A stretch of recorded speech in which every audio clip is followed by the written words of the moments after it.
तो very good evening everyone, once again I am Shankar Kumar and I welcome you all.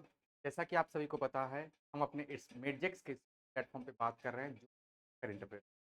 तो उसी के continuation में चलिए स्टार्ट करते हैं आज का अपना चैप्टर, अपना सेशन, राइट। तो सबसे पहले अगर बात करें तो आज के लिए हमारा सबसे इंपॉर्टेंट टॉपिक हो जाता है स्पेस। आ, जैसा कि आप सभी को पता है, हमारे शुभांशु शुक्ला वापस आ गए हैं स्पेस से अपने धरती पे। और वो काफ़ी ज़्यादा हमारे लिए, स्पेशली इंडियन पीपल के लिए प्राउड मोमेंट थी। जैसा कि आप सभी को पता है कि वो वर्ल्ड के लाइक वर्ल्ड की तो बात करते ही हैं, वर्ल्ड में इंडिया के को रिप्रेजेंट करने वाले आईएसएस के ऊपर वो पहले हमारे इंडियन एस्ट्रोनॉट थे। साथ साथ अगर बात करते हो तो इंडिया के वो दूसरे एस्ट्रोनॉट हैं जो कि स्पेस में गए थे आफ्टर राकेश शर्मा। तो ये सारी चीज़ें काफ़ी यूनिक जाती है। और हमारा चूंकि अपना भारत लाइक स्पेस स्टेशन बनने वाला है, तो नियर फ्यूचर जल्द ही हमें शुभांशु शुक्ला की एक्सपीरियंसेस की जरूरत होगी। साथ साथ राकेश शर्मा सर की जो भी उनके इनपुट्स रहेंगे उस पर भी हम अमल करते हुए आगे जो स्पेस जर्नी है इंडिया का कंटिन्यू करेंगे, राइट। तो उसी के कंटिन्यूशन में हम बात कर रहे हैं आज स्पेस एक्सप्लोरेशन की एक ऐसी कड़ी का जो कि काफी पहले स्टार्ट हुआ था। तकरीबन 1977 की हम बात करें, 1977 में नासा ने इसे लॉन्च किया था वोयाजर 1 को। और अभी भी वो हमारे लिए देखिए कितना ज्यादा इनपुट्स प्रोवाइड करते रहता है। अब अगर बात करें फिलहाल, वो हमारे सोलर सिस्टम को क्रॉस करके आउटर सोलर सिस्टम की तरफ बढ़ गया। मीन्स आउटसाइड सोलर सिस्टम वो मूव कर रहा, मीन्स हमारे सोलर सिस्टम से बियॉन्ड चला गया हो। और आपको पता है कि हमारा यूजुअली माना जाता है कि Pluto is the last dwarf planet बोल दीजिए या फिर प्लैनेट बोल दीजिए जो कि हमारे सोलर सिस्टम के अंदर कंसिडर किया जाता है। उसके अलावा जो भी हमारे पास जो स्पेस कंटेंट होते हैं, they are getting called as extra terrestrial, right. तो ऐसे केसेस में अगर हम बात करें तो वॉयेजर, फिलहाल अगर हम थोड़ा सा बात करें कि आजकल ये क्यों न्यूज, तो आपको क्या पता चलेगा यहाँ पे। Voyager detected a cell of superheated plasma at heliopause, ध्यान रखेंगे।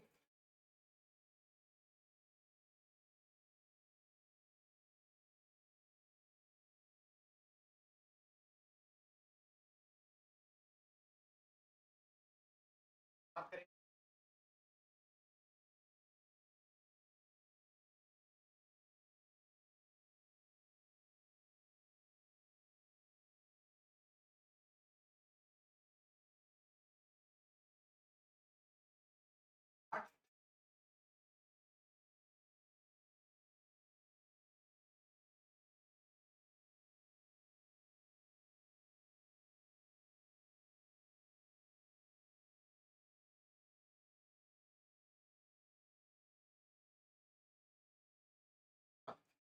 क्या, तो ये जो हमारा वोयाजर है अभी वो हमारे अर्थ से 24 बिलियन किलोमीटर हमसे दूर है। साथ साथ अगर बात करते हो तो जिस पॉइंट की इसने वो अगर देखें तो वो सेमी प्लाज्मा स्टेट में, आपको पता है यूजुअली हम जानते हैं कि स्टेट्स ऑफ मैटर की बात करते हैं तो लिक्विड, सॉलिड और गैसेस की हम बात करते हैं, बट उसके अलावा भी एक और स्टेट माना जाता है, that is plasma state of any matter. और यहाँ पे उसी फेज में वो आपको देखने को मिल रहा है। मतलब यहाँ पे अगर टेम्परेचर की बात करते हो 3000 से लेके 50,000 केल्विन के बीच में ये इनके बीच का टेम्परेचर है। और इसका जो पोजीशन है वो हेलियोपाउस के आसपास वाले रेंज में।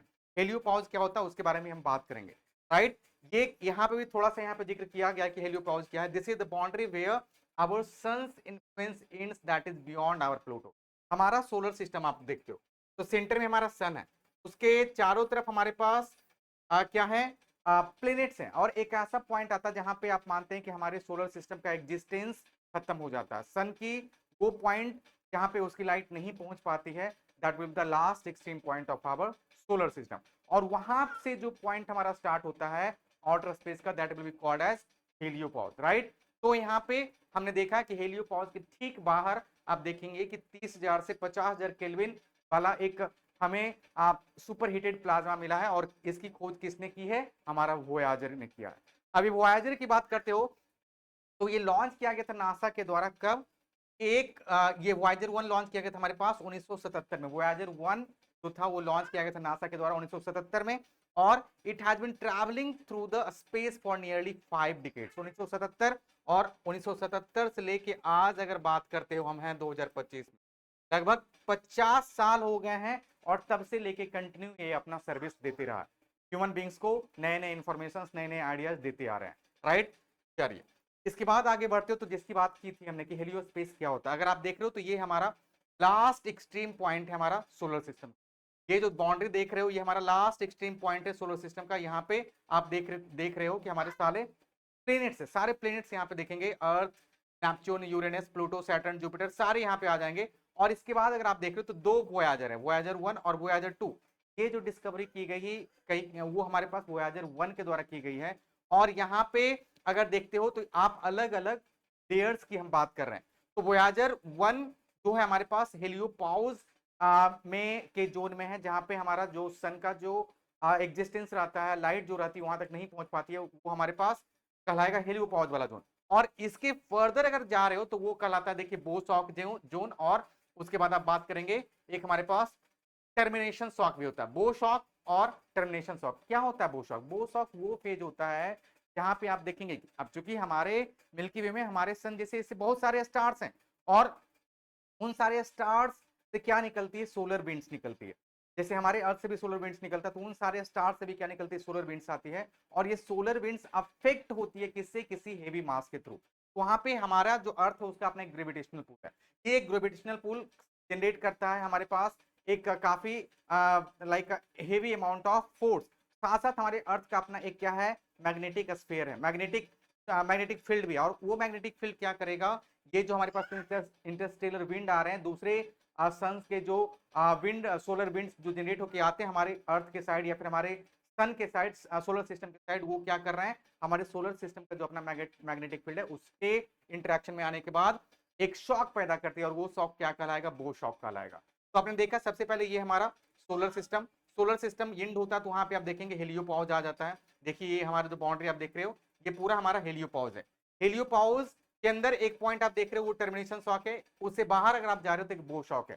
बो शॉक हमने बोला कि इंटरस्टेलर विंड्स जब ओवरलैप करते हैं हमारे मैग्नेटिक फील्ड से, हमारे अर्थ के हमारे सोलर सिस्टम के मैग्नेटिक फील्ड से, वहां पे आप देखेंगे एक शॉक क्रिएट होता है, and that is called as bow shock, right. Termination shock क्या होता है कि हमारा जो सनलाइट, जो अपना जो सनलाइट है या फिर बाहर के इंटरस्टेलर सनलाइट है या फिर सोलर विंड्स जब हमारे सोलर सिस्टम में इंटर करते हैं, तो वहां पे आप देखेंगे उनका प्रॉपर्टी चेंज हो जाता है। जो उनकी स्पीड रहती है वो क्या हो जाती है? सडनली डिक्रीज हो जाती है, सुपरसोनिक से वो सब सोनिक हो जाते हैं। तो वो जो शॉक वहां पे फील होता है that is called as termination shock. तो ये सारी चीजें आप देखेंगे यहाँ पे हमें देखने को मिल रही है। और वॉयेजर 1 अभी इस हेलियो फेज वाले पॉइंट में है। देखिए ये वॉयेजर 1 हो गया, वॉयेजर 2 हो गया, दोनों हेलियो फेज वाले पॉइंट में है, और इसी में हमारी जो डिस्कवरी है सुपर हीटेड प्लाज्मा का वो यहीं पे है, करेक्ट। ये थोड़ा सा आप देख लेंगे, ये काफी इंपॉर्टेंट हो जाता है। कभी कभी यहाँ से कुछ एक साइंस एंड टेक्नोलॉजी से रिलेटेड क्वेश्चन पूछे जा सकते हैं। अब वॉयेजर 1 न्यूज में है तो वॉयेजर 2 से रिलेटेड भी आप फैक्ट्स थोड़ा सा कलेक्ट कर लेंगे, ठीक है। कब ये हमारा मतलब लाइक स्पेस में छोड़ा गया था, ये सारी चीजें बेसिक डिटेल्स आप थोड़ा सा देख लेंगे। वॉयेजर 1 के बारे में तो हमने थोड़ा सा देख लिया कि 1970 में इसे नासा ने लॉन्च किया था। चलिए अब आगे बढ़ते हैं, तो हम बात करते हैं घड़ियाल स्पीसीज कंजर्वेशन प्रोग्राम, वीवीआई, इसे कर लेंगे आप वीवीआई, ठीक है। काफी इंपॉर्टेंट है। और जहां पे हम बात करते हैं इन्वायरमेंट से रिलेटेड, क्लाइमेट चेंज से रिलेटेड इंपैक्ट्स की, तो ऐसे केसेस में ये जरूरी हो जाता है कि बहुत सारे जो स्पीसीज अब उस पॉइंट पे जहां पे वो हो सकते हैं एक्सटिंक्ट, उनके उनके नाम डाल दिए गए हैं रेड लिस्ट में। अरे तो ऐसे केसेस में ये हमारे लिए जरूरी हो जाता है कि उनके लिए कंजर्वेशन अप्रोचेज दिए जाए। तो यहाँ पे घड़ियाल स्पीसीज के लिए कंजर्वेशन प्रोग्राम लॉन्च किया गया, किनके द्वारा? Ministry of forest and climate change, ठीक है ना। यहाँ पे अगर आप बात करते हो तो इन्होंने क्या लॉन्च किया? घड़ियाल species conservation programme bye releasing घड़ियाल हैचिंग इनटू गेरुआ, जिसे हम गिरवा भी बोलते हैं, गेरुआ को क्या बोलते हैं? गिरवा रिवर बोलते हैं, जो कि जहां पे हमारे पास एक सैंक्चुरी है जिसका नाम क्या है? कतरनी घाट वाइल्ड लाइफ सैंक्चुरी। कहाँ पे ये भाई? उत्तर प्रदेश के बहराइच डिस्ट्रिक्ट। तो बहुत इंपॉर्टेंट है, ये देख लेंगे कहाँ पे भाई? गेरुआ रिवर के आसपास हमारे पास कौन सा वाइल्ड लाइफ फ्रंट है? हमारे पास वहां पे दिखेगा आपको कतरनी घाट, कतरनी घाट वाइल्ड लाइफ सैंक्चुरी, करेक्ट ना? वाइल्ड लाइफ सैंक्चुरी है। और ये किस डिस्ट्रिक्ट में है भाई? ये है आपका बहराइच डिस्ट्रिक्ट, कहाँ पे यू, करेक्ट। तो ये चीजें ध्यान रखेंगे। ये पार्टिकुलर पॉइंट आइडेंटिफाई किया गया घड़ियाल के कंजर्वेशन के लिए, और वहां पे देखिए रिलीज किया गया घड़ियाल हैचलिंग्स। तो ये चीजें आप ध्यान रखें, काफी इंपॉर्टेंट हो जाता है। ठीक है, थोड़ा सा आगे बढ़ते हैं तो घड़ियाल के बारे में थोड़ा सा जानकारी लेते हैं। इसका साइंटिफिक नेम क्या हो जाता है? गैवियालिस गैंगेटिकस। यूजुअली आप देखेंगे जो हमारा गंगा वैली होता है वहां पे काफी भारी अमाउंट में आप देखेंगे, गंगा वैली मतलब इसके सारे ट्राइब्यूटरीज की भी हम बात करें वहां पे बहुत ही भारी मात्रा में आप देखेंगे कि घड़ियाल्स मिलते हैं। तो ये अब चूंकि एक स्पेसिफिक उनका हैबिटेट हो गया, जहाँ पे आप सिर्फ गंगा वैली में देख रहे हैं, इसके अलावा और कहीं और आप नहीं देखेंगे इनका एग्जिस्टेंस, तो ये काफी ज्यादा इंपॉर्टेंट हो जाता है कि चूंकि इनका एक अपना हैबिटेट होता है, और अगर वो उनसे छीन लिया जाता है which means what, they can become extinct. तो ये जरूरी हो जाता है, और इसी को हमने यहाँ पे थोड़ा सा समझने की कोशिश। इनका नाम क्या है भाई? घड़ियाल। घड़ियाल में देखो यहाँ पे दो चीज बना मिला हुआ है, घर, घड़ा, ठीक है ना। और घड़ा मतलब क्या होता है? Pot. Pot means mud pot, मतलब ये मिट्टी का बर्तन जिसे बोलते हैं घड़ा बोलते हैं, ये यहाँ पे दिया हुआ। घड़ा क्या है यहाँ पे? इसके अगर देखते हो, नाक देख रहे हो, इसका स्नाउट देख रहे हो, तो इसके नाक के ऊपर देखेंगे एक घड़ा जैसा शेप बना हुआ, घड़ा जैसा शेप बना हुआ। और इसी को हम लोग क्या बोल, यहाँ पे भी देखेंगे, इसी को हम क्या बोलते हैं? क्या बोलते हैं? पॉट बोलते हैं। और उसी के बेसिस पे इनका नाम रखा गया। और ये सभी घड़ियाल के ऊपर नहीं रहेंगे, जेंडर के बेसिस पे हम यहाँ पे इसे देखने की कोशिश कर रहे हैं। आपको ये देखने को मिलेगा सिर्फ मेल घड़ियाल के नॉट्स के ऊपर, नाक के ऊपर, सभी के ऊपर आप नहीं देखेंगे, सभी घड़ियाल के ऊपर आप नहीं देखेंगे, सिर्फ मेल जो घड़ियाल होते हैं उनके ऊपर आप देखेंगे। Now this feature is absent in females. मैंने बताया कि आपको फीमेल घड़ियाल में ये चीजें नहीं देखने को मिलेगी। They show sexual dimorphism, means males and females differ significantly in size and appearances. तो एक तो आपने यहां से देख लिया कि दोनों के बीच में आप इजिली आइडेंटिफाई कर सकते हैं मेल है कि फीमेल है with the help of this घड़ा on their snout, right. Unlike other crocodiles, gharials feed exclusively on warm blooded species. Warm blooded species के ही ये सर्वाइव करते हैं, and are not man eater. तो सबसे बड़ी बात, यूजुअली ज्यादातर देखेंगे कि आप घड़ियाल घड़ियाल की जब हम बात सुनते हैं, बात करते हैं, तो एक दिमाग में फियर आ जाता है कि वो आदमियों को भी खा लेते हैं, मनुष्यों की भी खा लेते हैं। बट अभी तक ऐसे हमने बहुत कम कैजुअलिटी देखे हैं जहाँ पे इसे आप देखेंगे ये ह्यूमन लाइक लाइफ के लिए थ्रेटनिंग होगा। और दूसरी बात, चूंकि इनका अभी सडन क्या देख रहे हैं हम, डिक्लाइन हुआ इनका पॉपुलेशन, तो ये हमारे लिए काफी इंपॉर्टेंट हो जाती है, चिंता का विषय हो जाता है। इक्वेटिक जो इकोसिस्टम है उसको बैलेंस करने में इनका बहुत ही बड़ा योगदान होता है। ठीक है, तो ये थोड़ा सा हमने जानकारी ले लिया घड़ियाल के बारे में। थोड़ा सा और आगे बढ़ते हो, इनका क्या हो रहा है? हैबिटेट डिस्ट्रक्शन हो रहा है। और अभी फिलहाल अगर हम बात करेंगे तो ये कहाँ आपको दिखेंगे? These are strictly riverine species, मतलब रिवर में ही आपको देखेंगे, और स्पेशली किस तरह के रिवर? गैंगेटिक रिवर्स में, like requiring deep clear fast flowing waters with steep sandy river banks. और देखिए ये सारे फीचर्स आपको कहाँ पे मिलेंगे? गंगा वैली में। काफी throughout the year perennial river है, तो वहाँ पे आप वाटर देखेंगे, कंटिन्यूसली फास्ट फ्लो मूवमेंट रहेगा वहाँ पे। साथ साथ रिवर बैंक्स क्या रहेंगे? हमेशा सैंडी रहेंगे। और डेप्थ भी तो रहेगा, क्योंकि कंटिन्यूस फ्लो ऑफ वाटर है, तो आप देखेंगे वहाँ पे डेप्थ हमेशा कटाव होगा ही हमारे पास रिवर वैली का। तो ये, और कंटिन्यू मोमेंट अगर वाटर का है तो वहां पे आप वाटर देखेंगे वो भी क्लियर रहेगा। तो ये सारी चीजें फीचर हो जाती है हमारी गंगा वैली की। और ये गंगा वैली आप समझ सकते हैं कि सबसे इंपॉर्टेंट प्लेस हो जाता है इन सारे घड़ियाल्स के घर के लिए, right. Mainly found in Chambal river, Gerua river, Ken river, Yamuna river, Brahmaputra river, Ghaghara river and Bhagirathi river. ये सारे रिवर अगर आप देख रहे हो, जैसे अगर मैं बात करूं चंबल की, तो ये एक ट्राइब्यूटरी है किसका? यमुना का। यमुना ट्राइब्यूटरी किसकी है भाई? आपके गंगा की। केन रिवर, ये सारी केन रिवर, केन बेतवा हमारी ट्राइब्यूटरी हो जाती है चंबल की। तो ये सारी आप देख रहे हो, सोन भी हो जाएगा आपका, ये ब्रह्मपुत्रा रिवर, ये सारे अगर आप देख रहे हो तो काफी यूनिक हो जाते हैं। और क्योंकि ये सारे पेरिनियल रिवर्स हैं, तो आप देखेंगे थ्रू आउट द ईयर यहाँ पे पानी साफ रहेगी, और continuous movement of water will make like a steep like will have a very high depth, very high amount of depth, especially in river valley। तो ऐसे केसेस में ये काफी सुटेबल हैबिटेट हो जाता है किन के लिए? घड़ियाल्स के लिए। कंजर्वेशन स्टेटस की बात करें तो मैंने बोला कि अभी ये एक ऐसे पोजीशन पे पहुंच गए कि अगर इनके लिए हम काम नहीं किए करते हैं तो जल्दी ये क्या हो जाएंगे? आने वाले 50 सालों में ये क्या हो जाएंगे? एक्सटिंक्ट हो जाएंगे। तो क्रिटिकली इंडेंजर्ड लाइक लिस्ट में ये ऑलरेडी एडेड हो रखे हैं। It is listed under schedule 1 of the wild life protection act of 1972। Wild life protection act of 1972 के अनुसार से आप देख रहे हैं ये हमारा शेड्यूल किया गया है इस क्रिटिकली इंडेंजर्ड लिस्ट में। ठीक है, क्या? तो ये सारी चीजें हमने देख रखी। अब थोड़ा सा और अगर हम आगे बढ़ते हैं तो अब हमारा अगला टॉपिक होता है घड़ियाल को लेके, घड़ियाल के कंजर्वेशन को लेके हम किन किन हॉट स्पॉट को डिफाइन कर सकते हैं और वहां पे हम इनिशिएटिव्स ले सकते हैं, जहां पे हम कोशिश करेंगे इनके पॉपुलेशन को मेंटेन करने की और इनके कंजर्वेशन की हम बात करेंगे। तो अगर बात करें तो सबसे पहले कतरनी घाट तो आज के लाइमलाइट में ही, क्योंकि हमने इसके बारे में जिक्र कर ही रखा, जो कि कहाँ पे सिचुएटेड है, ये गेरुआ रिवर, जिसे गिरवा रिवर भी बोलते हैं, उसके बैंक पे सिचुएटेड है। तो this is situated on the bank of river गेरुआ, जो कि उत्तर प्रदेश में बहराइच डिस्ट्रिक्ट में। नेशनल चंबल सैंक्चुरी जो है वहां पे आप देखेंगे कि काफी भारी मात्रा में ये घड़ियाल प्रोटेक्टेड एरियाज है। साथ साथ यहाँ पे ये जो नेशनल चंबल सैंक्चुरी है ये कहाँ पे स्प्रेडेड है, एमपी, यूपी और राजस्थान में ये फैला हुआ। तो यहाँ पे बहुत ही भारी मात्रा में हमारे पास ब्रीडिंग साइट है घड़ियाल के। सोन घड़ियाल सैंक्चुरी देखिएगा, ये मध्य प्रदेश में है। सतकोसिया ये आपका उड़ीसा में हो गया। ये सारे इंपॉर्टेंट साइट्स हो गए। अब कंजर्वेशन सैंक्चुरी की बात, कंजर्वेशन स्टेटस की बात करते हो तो इसके लिए हमने प्रोजेक्ट क्रोकोडाइल 1975 में लॉन्च किया था। फिर घड़ियाल रिजर्व्स इन इंडिया की बात करते हैं तो इन उत्तर प्रदेश, मध्य प्रदेश, आपने देखा कि उत्तर प्रदेश, मध्य प्रदेश, राजस्थान और ये सारे एरिया जो है नेशनल चंबल सैंक्चुरी से रिलेटेड है। तो ऑब्वियसली ये सारे स्टेट्स तो काउंट हो गए ही।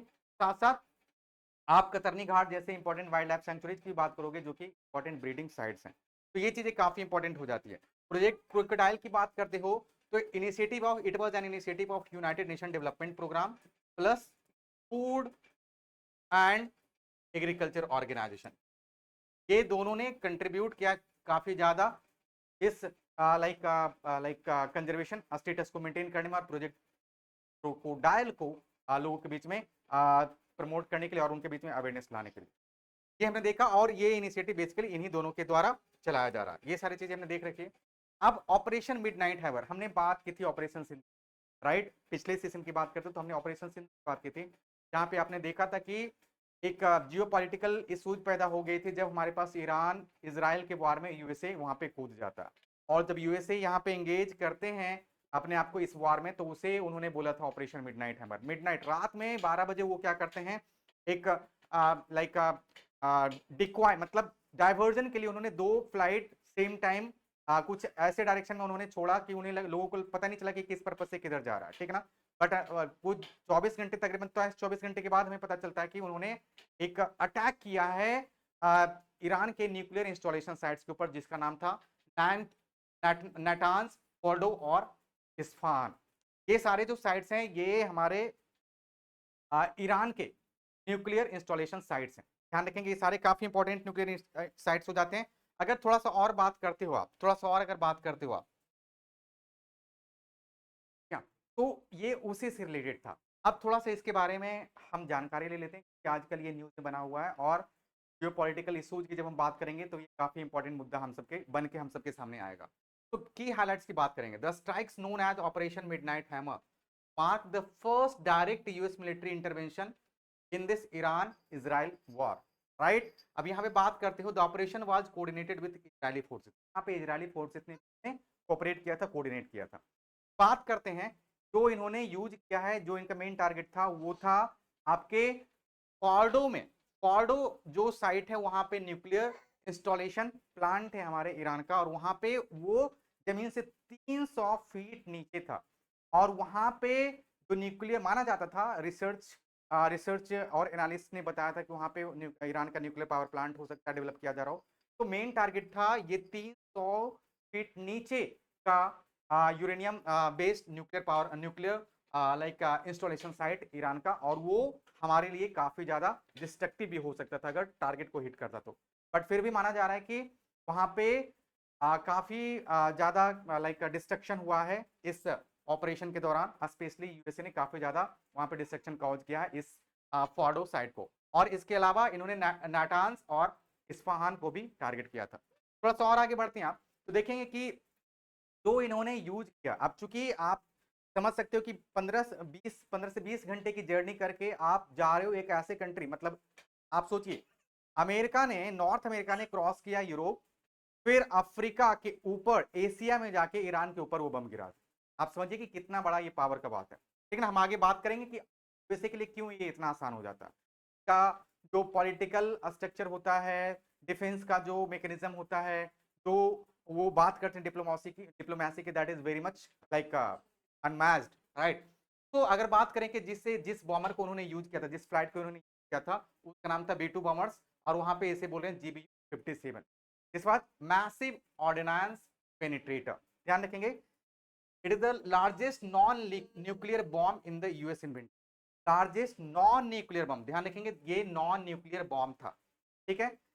और इसे बनाया गया था किनके द्वारा, बोइंग बोइंग और जीपीएस के द्वारा बनाया गया था।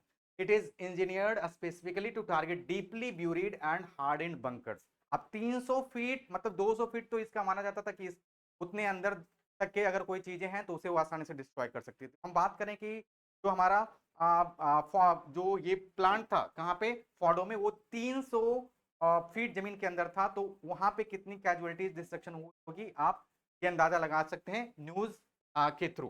काफी ज्यादा वहां पे डिस्ट्रक्शन ऑलरेडी हो रखा। डायमेंशन की बात करेंगे यार इसकी, तो 20.5 फीट लंबा और 31.5 इंच का इसका डायमीटर है, और इसके वेट लगभग 30,000 पाउंड है, जिसमें से अगर बात करें तो 5300 पाउंड इसमें हाई एक्सप्लोसिव मटेरियल भरे हुए हैं। द बॉम्ब कैन बरो मोर देन 200 फीट, हमने बोला कि आसानी से 200 फीट से अधिक तो वो के डेप्थ को तो आसानी से पेनिट्रेट कर सकता है। हमने ये भी देखा जब रिपोर्टर्स ने वहां से अपनी बातें रखी, तो वर्ल्ड जो मीडिया है वो भी बता रहे हैं कि काफी ज्यादा डिस्ट्रक्शन हो रखा है, मतलब 300 फीट भी अब यहाँ पे मान के चलिए कि सेफ नहीं है।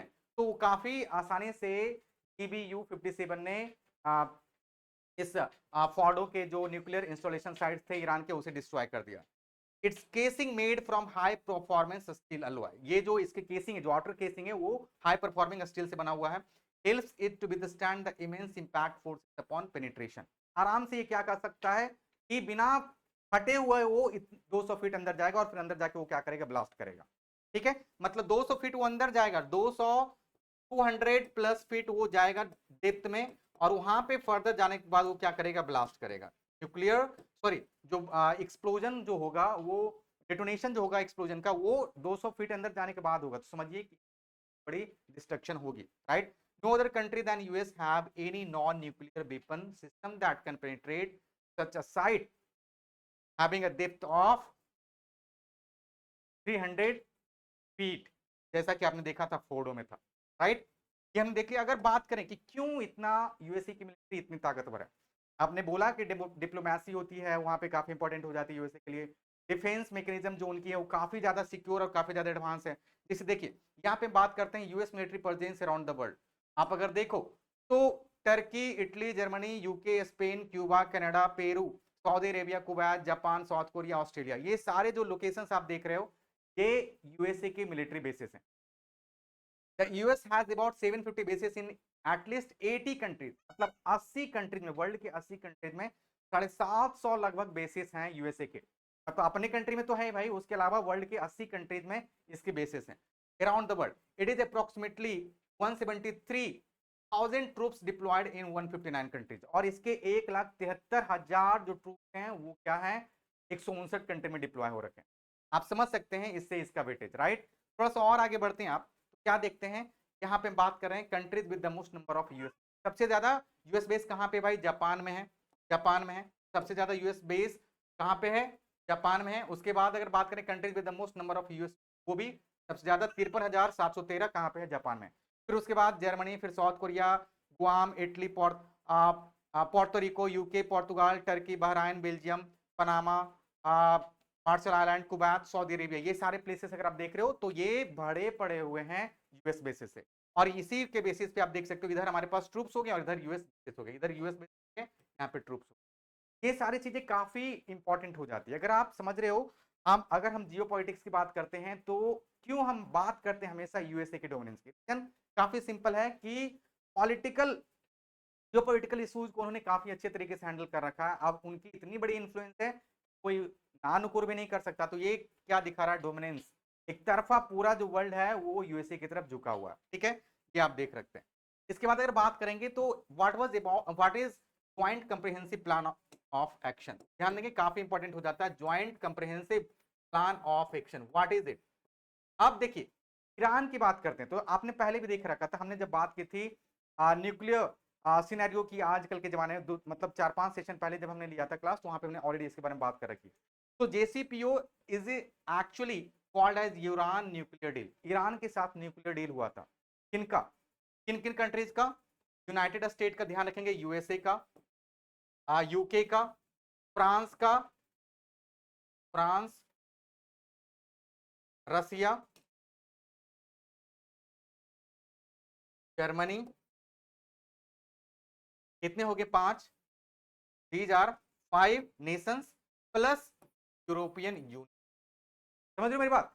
ये सारे कंट्रीज ने क्या किया था? एक ट्रीटी साइन किया था, एक पैक्ट साइन किया था। किसके साथ? ईरान के साथ। This was a diplomatic agreement which was finalized in 2015।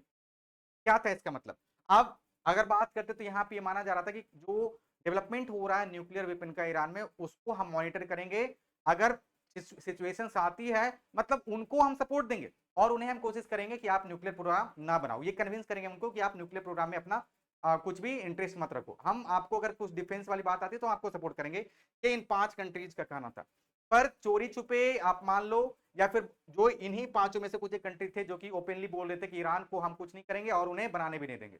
तो फाइनली क्या हुआ? जब डोनाल्ड ट्रंप अपने पहले टेन्योर में 2000 टर्म जब पावर में आते हैं, तो इन्होंने बोला कि अब ईरान को हम कोई सपोर्ट नहीं देंगे। US president Donald Trump unilaterally withdrew from the JCPO। यहाँ पे इन्होंने इससे विड्रॉ कर लिया। मतलब अगर यूएसए जैसी कंट्री से विड्रॉ कर रही है, मतलब उनका जो टर्म्स एंड कंडीशन था वो ऑलरेडी वायलेट हो रखा। मतलब चीजें वहां पे बात है उसकी बात अब बन नहीं रही है, चीजें वहां से बिगड़ गई है। अब इसीलिए अब ईरान अकेले पड़ गया और वो अपना क्या कर रहा है? डिफेंस को मजबूत करने के चक्कर में क्या कर रहा है? वो और भी अच्छे तरीके से या फिर चोरी छिपे तरीके से, और यूरेनियम का वहां पे तो काफी बड़ा खदान है। आपको पता है कि जो रेडियो एक्टिव मटेरियल्स वहां पे उनके पास भरपूरता है। किसी पे भी उनकी रिलायंस नहीं है। वो सीधा डायरेक्ट उसे क्या कर सकते हैं? अपने पर्पस के लिए यूज कर सकते हैं। तो और बात भी करते हो अगर इन सारे कंट्रीज की, तो इनका क्या ध्येय था कि भाई हम वहां से आपसे यूरेनियम खरीदेंगे, एक मतलब छोटा सा, क्योंकि ये सारे कंट्रीज कैपिटलिस्टिक कंट्रीज भाई, वो किसी के नहीं है। ठीक है ना? ये सिर्फ अपने सुनते हैं और अपने पर्पस की बात करते हैं, अपने उद्देश्य की बात करते हैं।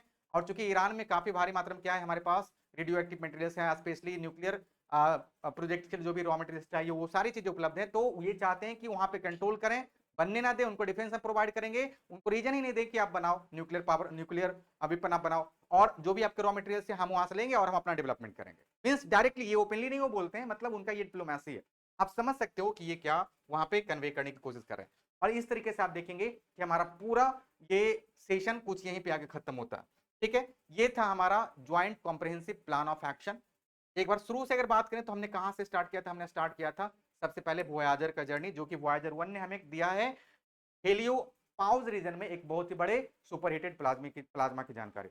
इसके बाद थोड़ा सा आगे बढ़ते हैं। हमने देखा था कि हेलियो पाउज क्या होता है, ट्रांजिशन फेज क्या होता है, टर्मिनेशन शॉक क्या होता है, बो शॉक क्या होता है, हमने सारी चीजें देख रखी है। फिर आगे बढ़ते हो आप तो घड़ियाल स्पीसीज की हमने बात की थी। अभी ministry of forest and climate change ने एक प्रोग्राम लॉन्च किया था जो कि कंजर्वेशन प्रोग्राम है घड़ियाल को लेके। और ये कहाँ पे होना है? गेडवा रिवर के पास, जो हमारे पास कतरनी घाट वाइल्ड लाइफ सेंचुरी है बहराइच में, वहीं पे ये प्रोग्राम इनिशिएट किया गया। ठीक है? थोड़ा सा और आगे जाते हो तो हमने देखा कि क्या डिस्टिंक्शन वहां पे मेल और फीमेल घड़ियाल के बीच में। मेल के स्नॉट के ऊपर आप देखेंगे एक घड़ा जैसा शेप बना रहता है, मिट्टी के पॉट जैसा, उन्हें हम क्या बोलते हैं? घड़ियाली। जो घड़ियाल बना है वो वहीं से डिराइव होकर बना है। ठीक है ना? तो ये सारी चीजें हमने देख रखी है। फीमेल में आप नहीं देखेंगे ये स्ट्रक्चर। फिर थोड़ा सा आगे बढ़ते हो आप तो देखेंगे आप कि हैबिटेट उनका डिस्ट्रक्ट किया जा रहा है, और इनका जो पॉपुलेशन है काफी रैपिड तरीके से कम हो रहा है। तो जरूरी हो जाती है इनके लिए कुछ स्टेप्स लेने की। और वहां पे देखिए इसे क्रिटिकली इंडेंजर्ड कैटेगरी में डाला गया है IUCN स्टेटस के अंदर। राइट? अब इसके बाद बात करें तो 1972 में हमने इसे क्या किया था? इस बुक के अंदर डाल दिया था, वाइल्ड लाइफ प्रोटेक्शन एक्ट के अंदर इसे डाल दिया था। फिर कतरनी घाट हो गया, सोन घड़ियाल सेंचुरी हो गया, सतकोसिया गॉर्ज हो गया, उड़ीसा, मध्य प्रदेश और हमारे उत्तर प्रदेश में, जहां पे हमारे लिए कुछ एक मेजर साइट्स हैं, ब्रीडिंग साइट्स हैं घड़ियाल के। फिर थोड़ा सा और आगे बढ़ते हो तो हम बात करते हैं कंजर्वेशन स्टेट।